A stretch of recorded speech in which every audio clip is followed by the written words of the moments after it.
अस्सलामुअलैकुम वरहमतुल्लाहि वबरकातुहू।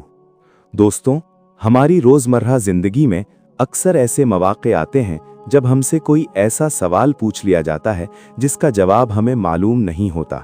ऐसे में हमारा रवैया क्या होना चाहिए? क्या अपने लाइल्मी का इजहार कर देने से मुआशरे में हमारी इज्जत कम हो जाती है या लोग हमें जाहिल समझने लगते हैं? आज की इस वीडियो में हम हकीमुल उम्मत मौलाना अशरफ अली थानवी रहमहुल्लाह के मलफूज नंबर 56 एक निहायत बसीरत अफरूज मलफूज की रोशनी में इसी उलझन का हल जानेंगे। वीडियो को आखिर तक जरूर देखिएगा।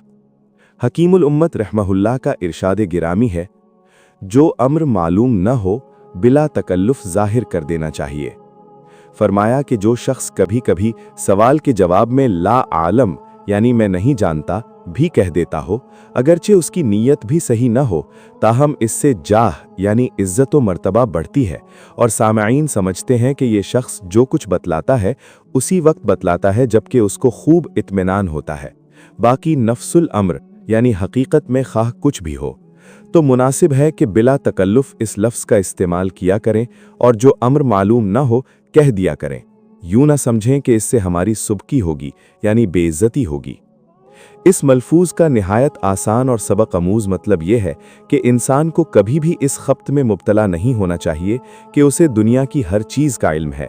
अगर आपसे कोई ऐसी बात पूछी जाए जिसका इल्म आपको ना हो तो झूठी शान दिखाने या गलत जवाब देकर लोगों को गुमराह करने के बजाय साफ अल्फाज में कह दें कि मुझे नहीं मालूम। हज़रत थानवी फरमाते हैं कि ऐसा कहने से इंसान की इज्जत कम नहीं होती, बल्कि उल्टा लोगों के दिलों में उसका वक़ार और एतबार बढ़ जाता है। सुनने वाले ये सोचते हैं कि ये शख्स बड़ा मोहतात है, ये हवा में तीर नहीं चलाता बल्कि सिर्फ वही बात बताता है जिस पर उसे मुकम्मल यकीन होता है। लिहाजा अपनी लाइल्मी का एतराफ़ कर लेने को अपनी बेइज्जती या सुबकी मत समझें, बल्कि इसे अपनी सच्चाई और दयानतदारी की अलामत समझें। या अल्लाह, हमें हक और सच बात कहने की तौफीक अता फरमा। हमें तकब्बुर और झूठी शान व शौकत दिखाने के मर्ज से महफूज रख और हमारे दिलों में सच्ची आजिज़ी और इनकिसारी पैदा फरमा दे। आमीन या रब्बल आलमीन।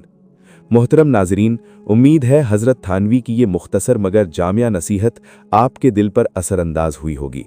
अगर आपको ये वीडियो पसंद आई हो तो इसे लाइक करें, सदक़ा जारिया की नीयत से अपने दोस्तों और अजीज़ों के साथ शेयर करें और मज़ीद ऐसी मुस्तनद और इस्लाही वीडियोज़ के लिए हमारे चैनल को ज़रूर सब्सक्राइब करें। कमेंट सेक्शन में अपनी कीमती राय का इजहार करना न भूलें। जज़ाकल्लाहु खैरा। अल्लाह हाफ़िज़।